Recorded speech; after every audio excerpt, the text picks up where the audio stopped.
Have you heard? Yeah, food. Have you heard? What? Apparently Bristol's picked Cornwall on pasties.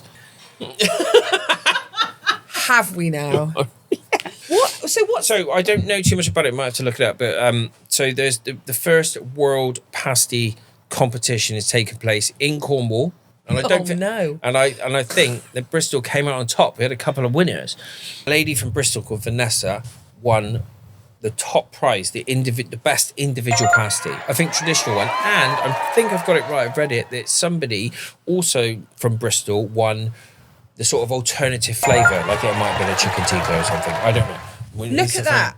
Two people from Bristol picked Cornwall at the post. Oh my God, poor Cornwall. They've gone through enough with the wind and the rain. Yeah, and now they've lost their own pasty competition to us. Yeah. Look at that. Cornwall, famous for pasties. And who beat them? Bristol. Because Bristol is what? The centre of the universe. Should we ring Sam Burrows and ask him about it? Yeah. Okay, great. So Sam Burrows is the managing director of Bristol Beer Factory, and he's Cornish. Oh, is he going to be upset? Has he gotten through it yet? I don't know. I haven't rang him about it. I've been saving it for this. I rang him last night, actually. I was like, where can I get the best pasty in Bristol? I really wanted this mouthful. Now I got to talk to him. Okay. How you doing, mate? Yeah, good. Good. Right, I'm just sat with Jayde Adams in Ashton Gate. We're on a podcast. You're live on a podcast, Sam. You're live on a podcast, and we're talking about pasties. Yeah. Yeah. And then, I was like, well, we were just talking about, well, it's quite sad for you guys about the fact that, you know, you've lost this pasty competition. How are you feeling? Yeah, but it's not really it's not the World Pasty Championship, is it? It's some silly pasty competition where someone's driven to Cornwall and won. It's just I live in Bristol and I'm Cornish, and that's all that's happened. It's construed the press. It's not been reported correctly. Are you sure? So this is the first World Pasty Championship, apparently. A woman called Vanessa won it, Sam. I don't think you're right. I think you've been lured on by clickbait. Yeah. Sam, can I ask you a question about pasties? Yeah, far away. For you, what is the cornerstone of a great pasty? Ooh, whether it's... I tell you what I always look for in a pasty is whether the veg has been diced or sliced. Yes, Josh said it. He was like, a flat square. A flat square slice, that's best, isn't it? Yeah, because all the diced stuff is all machine processed, and you know they haven't taken the loving care of it. When I first went to Anne's Pasties, you got clotted cream ice cream with your pasty. It was the best experience ever. Clotted cream and a pasty? Are you telling me you have a pasty with clotted cream? Clotted cream ice cream, that's a dessert. But you're not having that on the pasty? No, you have it afterwards. No. But you have it after? Yeah. Proper. Hold on a sec. Wait, can you just tell us a story? What's the place you go and you have to hold the pasty out the window to cool for? She gives you the minutes, so it's just right. Oh, that's Mary's in Tresillian. Yeah. When you go in there, she'll go, "Where are you travelling to, love?" Yeah. And you say, I'm bloody starving. I want something that's scoffable. And she'll go, "You have one from here, love." And you could eat them straight away. And then if you tell her you can go in a Red Roof or something like that, which is a good half an hour away, she'll give you something a bit hotter, and you hold the bag out the windows and driving along the A30. Perfect. So we know. Yeah. All right. This is exactly what we needed to know. Beautiful. Right on. All right. So you're telling us it's not a real pasty competition and Cornwall's still better than Bristol at pasties? 100%. Thank you. All right. Thank you, Sam. Fair enough. All right. Cheers, mate. Bye. Right. Do you know what we've learnt there? Yeah. We ain't going to Cornwall for Series 2. Oh. I reckon we are. I reckon I'm up for a challenge. They're not very, you know. They got they're a bit nothing stuck else. in their ways, yeah. And they got nothing else. Well, yeah. What else have they got other than pasties and unrivaled stories? Scenery along the coast. They got loads of scenery. They got beaches, surf. They got loads. They That's got why I'm ice not cream, going. seagulls. We got to build up to Nevigissi, it. Polperro, St Ives. I love Cornwall. Shall I tell you what I'm making you? I'm making you brunch. Brunch? I'm doing you a fry-up. Are you? Yeah. Oh, wicked. I love fry-ups. I thought about doing something fancy. I was looking through all my books and I was like, do you know what? Good produce, which I've learned from you and the other chefs. Good produce. And then we can talk about where I've got it all from. So I'm doing like, I do need your help on one thing though. Yes, right. I'm really shit with poached eggs. Okay. I fucking can't make, I'm so... Have you got good eggs? Yeah. Sure, as long as you've got good eggs. Dead fresh and in the fridge. Okay. Because I got to be on the fridge, yeah? I've got some that aren't, but they're not as fresh. It's fine. Right, fine. They're dead fresh. Got them yesterday. They're from Chew Valley. Are they? Yeah, oh, yeah. Fuck. I got them yesterday. We're also having East Street Butchers, bacon, sausages. And those sausages, they flying sausages. Flying sausages. Yeah. And black pudding. Great. And then I've also made, I hope it's okay, I've made a roast, like a sort of nice. a roasty with some kale. I'm slightly some nervous onions. about one ingredient. What? Beans. I've made beans. Oh, I don't. What are they? They're really nice. Are they? Homemade beans. Homemade beans. I can't do baked beans. They're not baked beans. That's fine. I'm not doing baked beans. I know. So but what's it's not like I don't like them. When I don't like them, I'm like it's like a phobia. No, I made. I'm fucking terrified of them. Oh. Baked beans. I can't. I'm like. What? Yeah, like You're scared of baked beans? they're very regular. Do you know There's my the regularity friend Ricky and at consistency. university? Do you know my friend Ricky at uni? His hair used to stand on the back That's of his horrible. head. I'm getting twitchy about it. No, I haven't made. So it's not Heinz baked beans. Thank God for that. I've made. You've done braised beans. I've made cannelloni beans. Okay, great. And I've made That's perfect. And I was up till midnight. All right, I'll eat your beans. I was a saucier last night. It's just the baked bean thing, man. The good juice. I hope he likes my baby. So I've made baked beans, but they're not baked beans. Yeah, okay. I made my own sauce. I was just worried about the standard. Can you stop talking about you fucking hate baked beans? I've made you baked beans. All right, carry on. So here you are, brunch a la Jayde. Mate, it's great. The beans are really good. Because you know why? Why? They're nothing like baked beans. Yeah, they're not. I'm so glad that didn't fuck up. It's great. There's obviously a deep connection to Treasure Island in Bristol. I mean, Yes. To me, last night that came across instantly. This is probably, I think, the most site-specific performance of Treasure Island there can be. Yeah. Because literally a stone's throw from here, allegedly, I must say, because there's no actual proof of this, it's just folklore and myths as we love to have in cities as old as ours. But across the road is a pub called the Landogger Trow. Yeah. And allegedly, that's where Robert Louis Stevenson, the author of Treasure Island, wrote and was inspired by our sailors and various sea folk who were in this area because of our harbour. And they used to frequent that pub. And that's where they used to go. Yeah. I've heard this. And apparently he spent loads of time in the Landogger Trow. It's a great pub, though. Yeah, it's a fab. I mean, it's fab to go in there now. They've got fantastic beers. Sometimes when you go to a town, you'll have like a famous place where famous things happened in that place. And you go in and the food and the booze is terrible.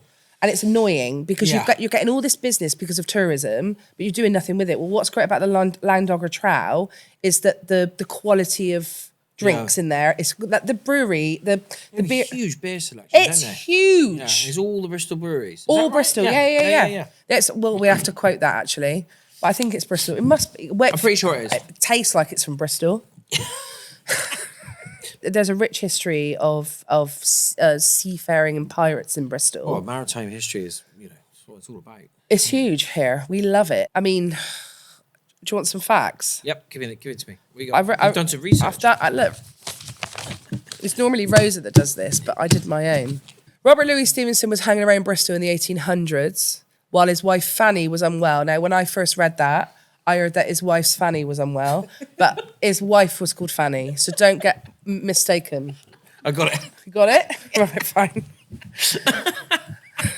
Poor Stevenson, stuck between Scotland and the south of England, found solace in our cities and our pubs.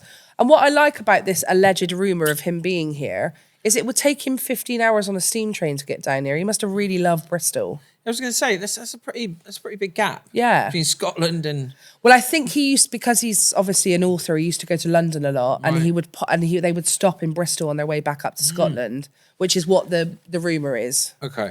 about him being here. It's not working in my head on the travel route, but that's fine. But we don't know what was going on. Yeah, we don't know. GWR would have had different tracks in back then. They want stuff quickly now, you know? And to charge you 79 quid. Let's not talk about it. The truth is that the steam trains used to be quicker. What, than what we got now? Yeah, they were quicker. Bring them back. Petition. Yeah, because it used to be direct. There weren't as many stops. They used to go... Or delays. Exactly. Bit of weather here. Now GWR so in our show, as you saw yesterday, the evil Long John Silver is actually based on a real person called Edward John Trelawney, who was a one-legged Bristol privateer, or he could have been like a mixture of like different characters. But that's alleged. Okay. But privateer, is that a posh word for a pirate? Rosa, I'm finding out. I just said it like I knew. Pirates. Pirate, come on then. Privateer is a government-approved pirate. So pirates are the criminal ones, and the privateer is someone who has official permission okay. So to go and steal, attack ships. To do the government's bidding. So a pirate is an outlaw, and a privateer is a pirate with a license and better manners. It was sounded similar. Ooh, I like your earring. I just did one gold earring. Yeah. Aspect of pirate. And that was with a Nike tick because that's Bristol. Well, my Bristol anyway. That was in some Bristol of the University. No costume. That was it. Yeah. Yeah, there was a bit of this, That was great. Okay, so the Admiral Benbow Inn in Treasure Island is based on the Landogger Trow, but it's also straight out of Bristol's waterfront. Edward Teach, a.k.a. Blackbeard, was born in Bristol around 1680. He's a real person that existed. Really? Blackbeard the pirate. One of the most famous ones, hasn't he? Yeah, he's really, really famous. Everyone knows about Blackbeard. So Pirates of the Caribbean. No, I think that's Bill Nighy. He learned his seamanship on the Avon and the Severn and went on to terrorise the Atlantic. It was like, this was just part of life. Can you imagine like getting a boat from here, like getting on the packet, right? Getting on while you're, you got a boat, haven't you? No. Fine. He's got a lot of stuff. I was wondering if it's a boat. But no, my dad grew up in Pill. He used to work on the ferries going up and down the Avon. So yeah, we are close to it. We are related to some of the large families in Pill and Avonmouth, which are, dockers. Are you a pirate? You got a pirate in your family? No, I think we've got a bit. Have you? Potentially, yeah. Makes a lot of sense, that. Apple don't fall far from the tree, eh? Local lore has him drinking in dockside taverns, recruiting crews for the Caribbean. He's basically Bristol's first influencer, but with cutlass. Bristol's first influencer, yeah, apparently. That's what I got offline. Some Gen Z person has turned Blackbeard into a YouTuber. Bristol has the highest rated roast in all of the UK cities. What, as across things like TripAdvisor and stuff like that? Yeah. There you go. Yeah. No, I didn't know that actually. I was doing a bit of research and it seemed like it was going that way. I think we're one of those cities that loves a roast dinner. And I think it's because there's there's lots of families here and roast dinner is all about the family. Well, I think the roast dinner, the tradition of going out for a really good roast dinner has, over the last 15 years, just increased. I feel like it has. You used to kind of cook it at home more. I think that's gone away a bit, which is not necessarily positive. But the sort of Sundays, from my perspective, have just got bigger and bigger. Yeah. But maybe that's just Bristol, by the sounds of it. Well, I mean, I think Bristol's up there. I mean, since I've been here, one of the things I wanted to do since I moved back 4 years ago was get to know the food scene, obviously. Yeah. I've got to know quite a big bit of it. But I also, that meant, and that like came to me in roast dinners. So I've been to a few of them. Bank in Totterdown, I think, was the first one that I did.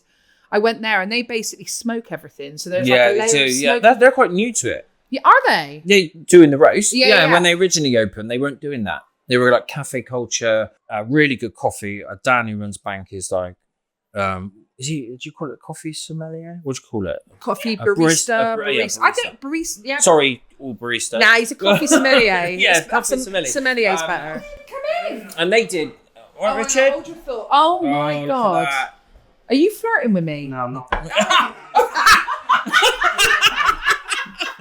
What? That cut you down, didn't it? That went down. He knew he was on camera. That's Yeah. Richard, is that a chilli from the garden? How hot are Josh's chilies? Yeah, we're not putting that in every bloody meal, are we? No, is it just for us? Yeah, okay, I was going to say, that's a waste of our homegrown chilies. What's it called? A lemon chili? This might be lemon chili, but sometimes they're not. I'll do it. Yeah, we'll do it. We'll do it. All right, great. Hang on. That's all right, you can have mine. No, I've just got... You're not going to eat it. Are you? I'm going to bite the end off. Do you, want, Yeah, you I'll have do, the end. I'll do the end. I'll do the Yeah. end. Leather, yeah.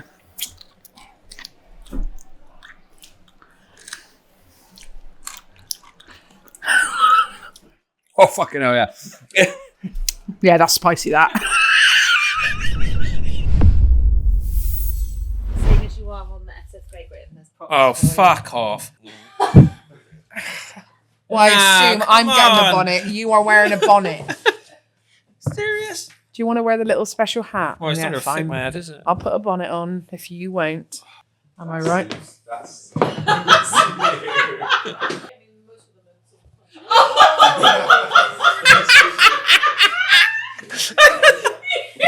Excuse me, sir. I'm ready to come on board the SS Great Britain. I'm here with my husband and my children.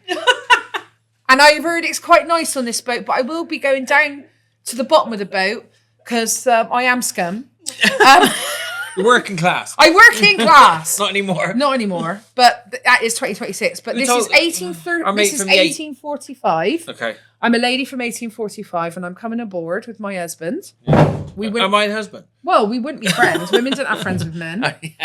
We would be husband and wife, or brother and sister. Yeah. That's Well, I can't we- be your well, wife. I can't whatever. be your wife. It makes me feel sick. Here we are. Here we are on the SS Great Britain. Ooh, isn't it lovely? They've got all these mannequins downstairs. Have you seen?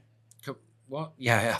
Which I just think is the problem with the world right now. We bit keep scary. replacing real people with mannequins. It's what's happened down at we Aston do- Bedminster. There's no people on checkouts anymore. It's all I computers. don't Same like it. thing on the SS Great Britain. There are at least 5 mannequins I've seen that could have been replaced by actors from Bristol Vic. Or me. I do need You're some up work. for it. Got any jobbing? We've had a bit of success from having a bit of beef with other cities. Have you heard about what happened to us with Cornwall? They've gone nuts. Yeah, with the pasty thing. Yeah. Well, we didn't do it, but we just brought it up. I'm going to start some more I beef mean, because I'm pissed. if you want to piss the Cornish off, you just got to attack their pasties. Yeah, which we did. I'm gonna tap something else. I'm gonna tap the big guns because they do come. Liverpool. Liverpool. Yeah, we ain't scared of you. Why Liverpool, Jade? Liverpool because you have got a maritime history and so do we. But you think yours is more important because actually this is where. Do you know about this? This boat set sail in Liverpool, not Bristol. It was made here. It was built here. And it's come back here. Everything because starts here, though. It starts here because it is what? The centre of the universe. Ding. But Liverpool, if you think you're better than us, how come we got your boat? Huh? Bitches. I reckon that's on the. Let's get into the top of the list. We might have to go to Liverpool. Is this a myth? I'm not sure. The car park guy at the zoo. Oh yeah. Well, who knows? Someone always. So we're gonna have to We explain. can't debunk it because we don't actually know. Well, that's the whole point of the myth. I don't. Oh, right. When we try, we can try and debunk a myth, but also I think it's important to talk about the myth and the folklore of Bristol. Yeah. So the story we're talking about is about Bristol Zoo, and a next. Which doesn't exist anymore. No, thank God. Where have they put the animals? They put them in the wild place in which is it the wild place in where the Mall is? Great, Cribs Causeway. beautiful. I've never been. I've never been. No. I don't need to see caged animals. It's not for No, me. I'm not into caged animals. The second one is that there used to be a car park next door to Bristol. Bristol Zoo, the car park. Yeah, and that car park was attended. They had an attendant, one guy. One guy who used to take the money Take that for years. For years. 10 years? Long time. Yeah. And the reason that he was there is because Bristol Zoo thought he was from the council, Yep. and the council thought He was from he was Bristol. from Bristol Zoo. And one day, this guy, well, he just upped and left. Yeah, I think he retired. Took his millions. Yeah. So he was. So he didn't turn up, and the zoo rang the council and said, "Why is your car parking man not coming anymore?" And they said, what car parking man? Mad. So apparently he's had it off, but we don't know. Is it a true story? Where has it come from? A wonderful thing about Bristol is that we are an incredibly cultured city with lots of things going on, which we'll get into. But also it is West Country and we've got accents. And so all of this stuff happens with this amazing dulcet noise that you can hear. So that guy on the car park would have probably definitely been a Bristolian. 100%. 100%. You wouldn't have got away with it otherwise. I wonder if he's... I reckon he's got to be in like Argentina or something. Yeah, he's gone somewhere. Do you think he's changed his accent? Yeah, like Kaiser Sose. Yeah. Just in case someone's like... Yeah, but if he'd have been a posh guy in a car park, people would have been like, what's going on here? Yeah. He'd have just been some like normal bloke, probably a bit older, no one really noticing him. And then he just one day upped and left with... It was lots of money, wasn't it? Yeah, it was millions. They reckon it was quite a bit. Yeah, good for him. Well done. I think it's very entrepreneurial, personally. Yeah, I do as well. I'm impressed. Yeah. I want to explain to our listeners, watchers, what the balloon fiesta is. Go on, then. Because you don't have this in your city. Basically, we love a hot air balloon here. We've got Cameron balloons, and it's got a bit, it's got out of hand really. But every time you see a picture of Bristol, there's balloons in it. Yeah. And they're beautiful. And every year they have a big festival celebrating the balloons, and they have the night glow, which if you've never been to, The night glow is great. it's so good. They basically make the balloons dance. All of the pilots, they light their balloons up with their tanks in time to a current piece of pop music, and it is so much fun. All the kids go there. Yeah. There's loads of food and stuff. So you're gonna have the Pony Farm Bus is going this year. Yeah, and we're going to be doing some classes for the kids, little pizza classes, and we're going to be selling some pizzas to raise money for the bus. And I think it's just a nice bit of local culture that goes into it. We've got the balloons that we have as well. I think that's really important for us to talk about what type, because we've got we have a Darth Vader balloon. Nothing more Bristolian than that. Well, this is where he's from. David Price, R.I.P. He's one of our boys. I didn't know that. Yeah. Didn't you? Don't you know that? The man inside of the Darth Vader costume is our guy. But they changed. He was voice. quite upset about him changing his voice because he was going to be like, "You're Luke. He's your father."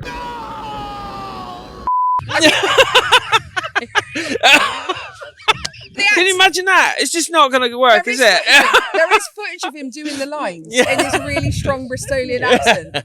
You are a traitor with a rebel alliance. That's not my joke. That's not my joke, okay? Thank you, Bill Bailey, I think. You are part of the Rebel Alliance and a traitor. Take her away. Have you been on the River Avon before? Like in a boat? You know what? I don't know if I have. Have I? I've been on the super yacht with the helicopter that's docked down there. Obviously, which end? Which side are we talking about? The one by New Cut Coffee. There's with a helicopter on it. I've been on that boat, but No, but that's not the River Avon. That's the floating harbour. Oh, fine. I don't know the difference. Okay, so we got. Okay. Right, what have we got then? So here we go. Teach me, Seymour. There we go. So the River Avon is informed from the Bristol Channel. Yeah, it fine. comes right down to the docks here. Heavy currents. Second fastest rising tide in the world. You want to get in Second to there one in China. when we got some issues. Extremely dangerous. And then, God, well, I'm doing well with the facts today, aren't I? So anyway, the floating harbour was created. What do we mean by a floating harbour? I'm just about to explain now. Floating harbour is a locked harbour where there's water in there all the time, so the tide doesn't come in and out. So the boat. So some harbours. That sounds grim. You know, like in Does it Cornwall. stagnate? Yeah, you have a sluice system which helps protect it. So why we don't have flies all the time? Well, Does this water not move? it does move. Yeah, it moves through a series of sluices. What's a sleuth? A sluice. Sluice. Oh my god.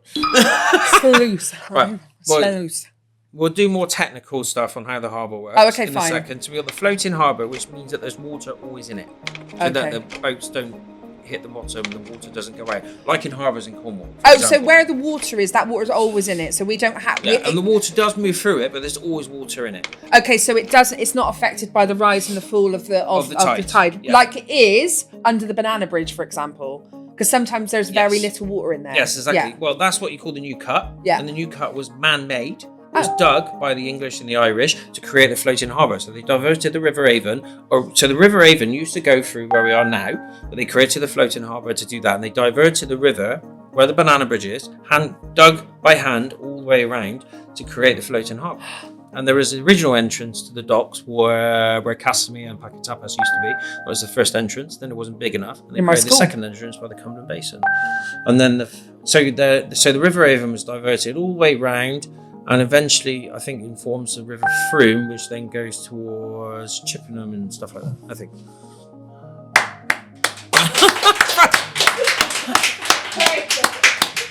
And if none of that is true, we will be putting all of the actual facts here on my hand. Yeah, exactly. You just got to say it with confidence and they usually believe you.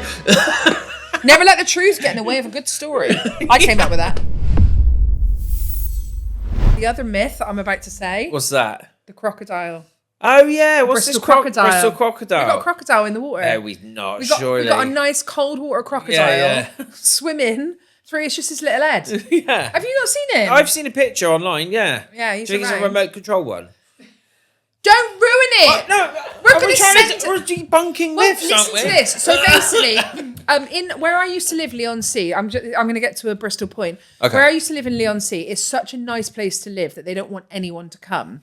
So basically, they've got this thing they do online, which is where anyone posts what Leigh-on-Sea looks like. Everyone that lives there says, it's a shame this was in 2022. It's a shame what happened after the wave. Basically, they try and put it out there that the Leigh-on-Sea is now underwater and none of this stuff exists. It's not. But it's not. No, it's still beautiful and it's 45 minutes So you think from they're London. doing the same thing about the croc? I think it's to like not let people how lovely it is. But, Yeah, maybe. But I think it's the townspeople sending things out from the town in order to protect the integrity of the. This is not related, but it's made me think of it. Go on. A few years ago, or maybe I don't know. I saw it in the paper 24/7. A beaver was spotted in the new cut because they've been reintroducing beavers into the wild. I've been reintroducing beavers into the wild as well. Josh, carry on. That's it. That's all I got. There's no myth. You had a bit of fame happen quite young, didn't you? Because you were like you were a big deal. Still are a big deal, but big deals tend to leave their homes. Josh, why haven't you left anywhere?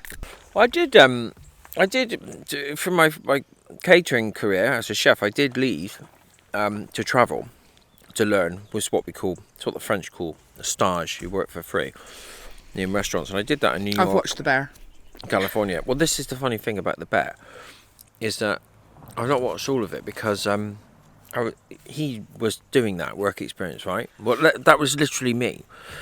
He went to the French Laundry in California and was with Thomas Keller. I did that 25 years ago. Triggering for you. Yeah, so, well, not triggering, but I was a bit like, that's a bit weird, isn't it? I feel like I'm watching a TV show. There was something I did.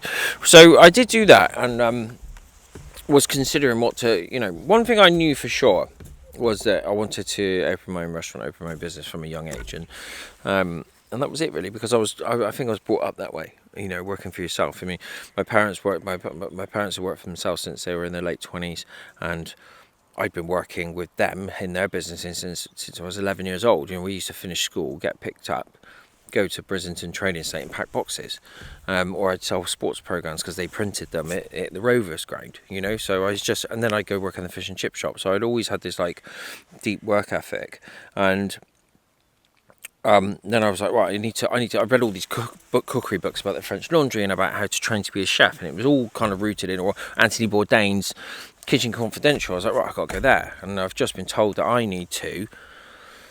These books said you need to go travel the world and knock on doors and learn, and learn how to cook. And it was before social media, and the email was there, but I was like, I'll just do that then. So the book said, go and knock on doors. Yeah, basically, yeah. So I went to my auntie. I had an auntie who lived in New York. I went and slept on a sofa, and I started knocking on doors to work in kitchens. And 50% of them were like, fuck off. But the other 50% were like, yeah, why not? Fair play. And I didn't really think about it back then, but I was 18 years old. Did you turn up in like chef whites? Yeah.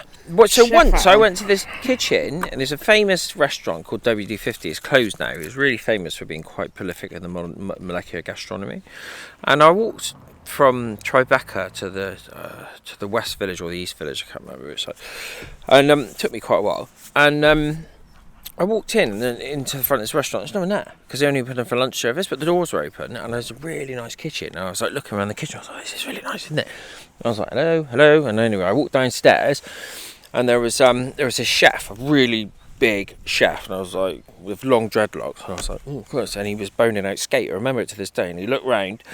He said, all right, are you here for a stage? And I was like, yeah. And he went, go get changed then. Great. And that was it? No. So, so I went and found the changing room, went and got changed. And I said, what should I do now? He said, go wait in the top of the restaurant for the sous chef to come. And I'm like, okay. So I'm stood there in the reception, by the bar. And this other guy comes in and I'm like, hello, are you the sous chef? He's like, no, I'm here for a stage. And I was like, oh, so am I. Nice to meet you. Whatever. He doesn't get changed. And then this other guy comes in and he is the sous chef and he's like, who are you? And I'm like, I'm here for a stage. And he looks at the other guy and he says, you were here for a stage yesterday. Why aren't you fucking changed? So that guy ran off to get changed. And then he had a clipboard. He got his clipboard out and said, what's your name? And I'm like, thinking, well, I know I'm not on that fucking clipboard. so he's like, I told him my name. I said, but I'm not on that clipboard. He said, what do you mean? And I was like, well, I've travelled from Bristol and I heard about this restaurant. I walked here and I met the chef and he just said, get changed. He was like, yeah. Who the fuck are you? Yeah. I've just come from Bristol, like it is the centre of the universe. Yeah. Everyone knows it. So I was like, and he was like, well, you're not on the list. You can't do a stage. And I'm like, well, trying to negotiate, always trying to negotiate. I'm here now. How about I just spend the night, or I'll come back tomorrow. He's like, it's a 6-month wait list to do a stage here. He's like, you've got to leave. And I'm like, look, I'm here now. Surely you can let me stay for a couple of hours. He's like, no, get out. So that was that. Did you ever get to go back there? No, we didn't go back. No. I went on to the next restaurant. Just go. Well, I walked out in my chef weights. Put my bag. I was like, oh. And you just go from restaurant to restaurant until someone took you in. I went to Nobu and I actually I'm telling on the negative stories, but I worked in Chanterelle. That was fantastic. I got the book upstairs. I worked in Boulay, which is now closed. David Boulay passed away a couple of years ago. They had a restaurant called the Danube, and they all won like 2 Michelin stars each. I worked in the bakery on the ground floor through the basement, so I started work at 12 at night. I worked all the way until 4 o'clock the next day, making all these breads and all these patisseries. It was amazing. And then my auntie at the end of her road, or a couple of streets where there was a Nobu, and it's, I'm talking like 25 years ago. Nobu was like, and every day I walk into Nobu and ask to speak to the chef, and the maitre d' would be like, no. And on like day 7, he was like, if you come in here again, I'm going to call the police. Because I'd read these books, it said you just got to keep going back. So, I just love it. You're like the Terminator. Just like walking down the street to do the same thing over and over again. Yeah. It's like a scene out of a film. In New York City. And then when I tell people now, they're like, it's fucking mental. It is mental, especially because you're from like Whitchurch. Yeah. And you're like walking around in New York with all these like you have no sense of. It's amazing to have no sense of like I shouldn't be here because you'd read it in Anthony Bourdain's Kitchen Confidential. Yeah, and I was like, and these other books I've been reading, and it takes me ages to read because I'm a shit reader. Like it was a book called How to Be a Chef, and it's like, I've just soaked it up. I was like, well, that's what I'll do then. That's what I do here, because you're not Googling it, because you haven't got any of that. So that's what I do. But it was a good experience. I spent 5 years of my life working at festivals because I was a priest in an inflatable church. My life is not relatable. I cannot. My life is not relatable. Try and relate to me. You can't. I was a priest in an inflatable church. I married thousands of people. Yeah. Where was it? What festival was that? So it was all over. So we did Electric Picnic, we did Rock Nest, we did Glastonbury Festival. Oh, right. If you are out there and I've married you, please comment on. There's a few people that follow me, so they might do it. There's people that I've married lots of people. I've done 15 real weddings as well. I did one last year. If someone says I'm getting married, I'm like, who's marrying you? And I'm like, I'm doing it. I said it once. These 2 fans of mine who are now mates of mine, 2 lesbians from Dagenham. And they had TV's Jayde Adams marrying them down at the down at the Bedford in Balham. Yeah, really? We should I'm go. into You it. can get married at the Pony. We should just put you on the roster. The I'm Pony. in. Yeah. Well, I'm on the roster at St. Peter's Hospice in Brentry. Oh yeah. Yeah, I went to visit. There, it was an amazing visit. I met a big fan of mine. I was talking about, marrying people. They were like, "Oh, we need celebrants," and I was like, "I'll do it." And basically, they were like, "How quickly can you get here?" Because obviously, sometimes people are really unwell and they want to get married. How many and have you stuff. done? I haven't done any yet, but I'm on call. You're on so call. I could get a call right now saying, "Oi, get to St. Peter's Hospice stats." Oh, that'd be me in the van. Oh, all right. Come on, Josh. I'd love to turn up to St. Peter's Hospice wearing this to marry someone. It'd be fabulous, wouldn't it? Do you know what's really weird and how I got into the church? I was in Bristol, and it was This is the inflatable church. the inflatable Yeah, church. yeah. Just making that clear. Yeah. The inflatable church is It's not the church. it's owned by Matt the Hat, who owns Street Food Circus Festival in Wales. I met them because there was this building being knocked down by opposite Redcliffe, and I saw it in Where the car paper. park is now. Yes. Yeah. So they turned it into this theatre space just before it was knocked down. Oh, nice. Which is like in 2008. I just finished uni.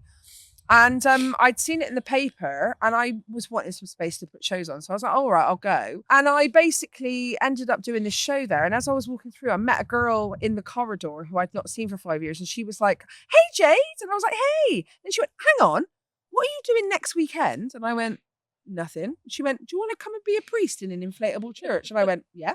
Of course you did. Yeah. She's called Hannah Morris. She runs a big sort of props making and set building company called Bakehouse Factory. Oh, nice. And they're Bristol as well, so big up. Yeah. And she basically, meeting her was a real sliding doors in my life, because from that church I met my best friend Babs. I worked at Milgie. I wouldn't have become a comedian because I had that encouragement from that restaurant I worked in Cardiff. I'm still not better than Bristol, but I had a fantastic time when I lived in Cardiff. Yeah. But anyway, ended up going on tour with the festival crew, and we'd pitch up in the festival. We'd get there, we'd sleep, we'd eat shit and breathe fucking and we'd have like a tent next door to the church that everyone got ready in. So there was like bridesmaids dresses. Nice. There, like everyone had an outfit. But it's fun on. in there. Really fun. And and people, there were some real genuine ones. I married this couple called Kath and Simon, and I still remember their names to this day. She'd had a bout of cancer, and he really loved her, and she'd just got into remission, and they wanted to renew their vows together. So they came in, and it was so emotional. We all cried at this festival. Everyone came in. They had a congregation. People were like climbing out of the church. It was so packed in there because they wanted to be part of this gorgeous couple's celebrations. In school, did you used to have that like sliced meat? Yeah, the grey stuff. 3 slices, and they used to fold it in half. Yeah. And then Beef.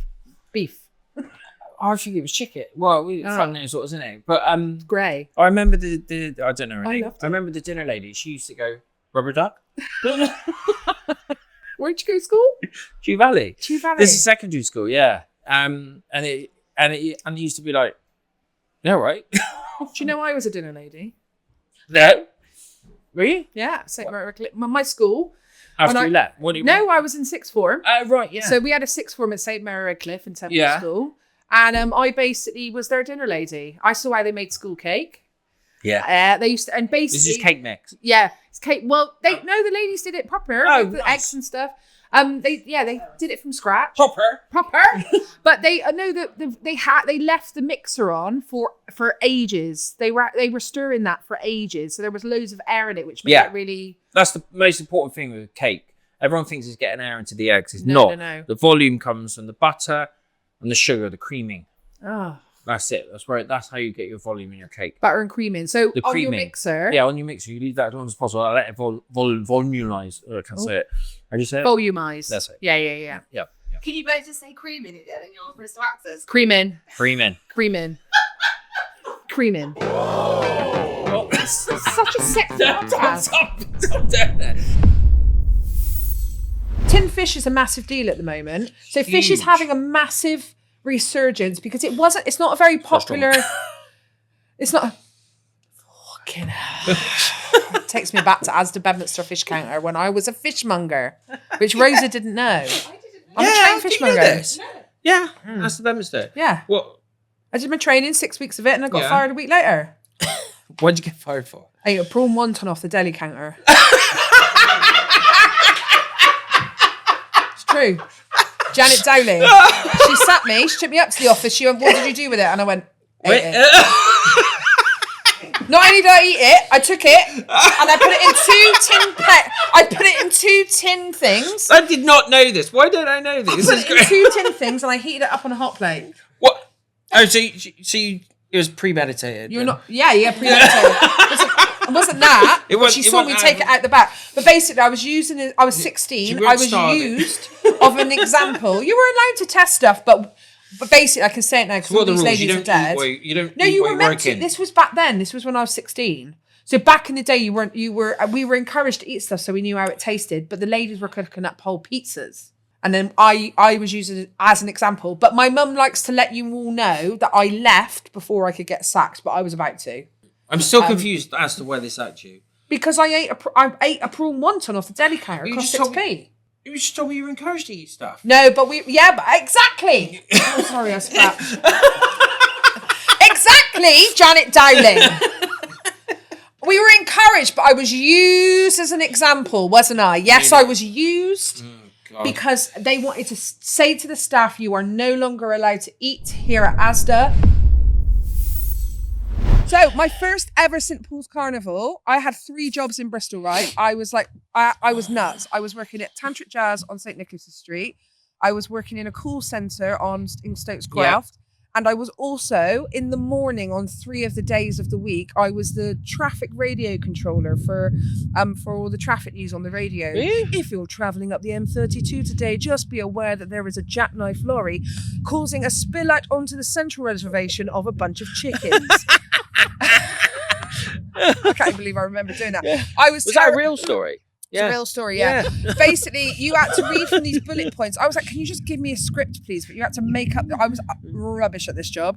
I reckon it sounds like a bit of practice for you. Well, I was like 19, 20 years old. My mate had got me the job. I was absolutely rubbish. And the reason I left was I went to St. Paul's Carnival. And a lot of stuff happened at that festival.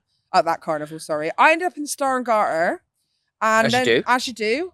And then I went in and then they were like, oh, we're going to go to another place, get in this car. And I was like, yeah, all right then. Yeah. As you do in Bristol. Don't get into all cars in Bristol. It's different time, all right? Yeah. But I was like 19, 20 years old. They were like, get in this van. I was like, yeah, fine, whatever. But we were all in this van. There were no windows. It was pitch black. And then someone was like, I could feel there was about maybe 9 people in the back of this van, right? Maybe there was less, but it felt there was some people, but we were in pitch black darkness. Anyway, someone was like, I've got a lighter in here somewhere. Let's turn it all on. There's all these Bristolian voices in this van. It sounds great. Someone went, I got a lighter. And then they flicked the lighter on and sat right in front of me. I was like, fuck, it's Daddy G. He won't remember, but I do. And then brilliant. We got taken away. We went somewhere. Then we all got kettled by the police. What was that? What's that? But kettling's where they need to hold you in an area whilst they do some investigation. Something had happened. I'm not going to talk about it, but something had happened. And they were just worried that they didn't want people to leave the area because there had been an incident. Okay. So we were all sort of, and it was a nice kettling, I'll be honest. It wasn't stressful. We were all quite nice to each other. We were there for a little while as well. But it went on and on and on to the point where I actually had to go into the traffic news place the next day at 6 a.m. and I'd had no sleep. So they've got me giving out traffic news to the entire of the West Country, absolutely hanging out of my arse. That sounds very Bristolian. It sounds quite similar today. Yeah. Well, I wasn't going to tell anyone because this outfit is covering a multitude of sins. But last night I went to Patso. Yeah. You got a phone call about me being there last night, didn't you? I did when I was outside picking you up. What did he say to you? He said he's inviting me around for lunch because he'd been let down. So I was the backup invite. But and I said, oh no, I can't. We're doing a pod with Jayde. He said he reckons he'd made you about 25 double margaritas last night. Yeah. He was impressed. Well, do you know what? I am known in my friendship circles about how good I am on a hangover. Oh, I fancy a margarita now. I really would love a margarita. Can we have one? See you next time. This is the Centre of the Universe podcast with me, Jade Adams, and him, Josh Eggleton. Thank you. Come to us next time where we prove to everyone why Bristol is the centre of the universe. I've enjoyed this one. It's been good. I It's love been fun. it. Josh and I have got the keys to the city. So I think Where are we we going could next? do some like sports commentary because I just wouldn't have a fucking clue. Should we try and do some now? Come on, wait. Let's I would pretend. just be Come like, on. what's he doing?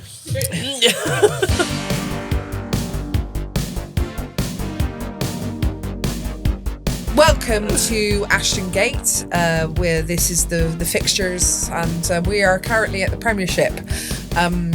Bristol ladies, bears, women on the pitch doing And sports. I'm here just to do food reviews of the food vendors downstairs. I'm just here to pick up chicks. The women here are strong, and they're doing very well. Our ladies team smashing it. They're doing well? Yeah, they're doing really well. That's good. I follow I mean, a few I'm- girls on there. Sarah Byrne, all right, babes. She's doing really. She plays for the England ladies, and England ladies obviously are smashing it. Wasn't the England captain come here or not? The female England captain. Is that Yeah, right? Sarah Byrne. Yeah, isn't is that it? the same- Yes, oh, same yeah. person. Yeah, She there you plays go. for See, Bristol I know- Bears. If none of this is true, we will put the actual information just Yeah, here. But yes, they're on the pitch here today, Josh. How well do you think they've played? They've done fantastic. Bye, everyone. Okay, thanks a lot. See you soon. Bye. Oh.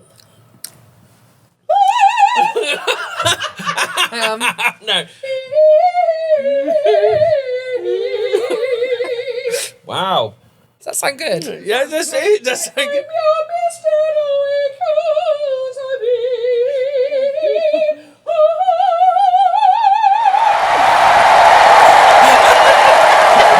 Wow. Now, I really want City to have me come and do Nessun Dorma like FIFA 96. Please! I once was a ship at Sea. The name of the ship is a BUFT. The winds blew up and down and blow, my bully boys blow. Oh! Someday the weathermen come to bring us sugar and tea and rum. Okay. Someday they're coming and bum and ring mum. You don't know the words. I don't know the words anyway. It's a TikTok thing.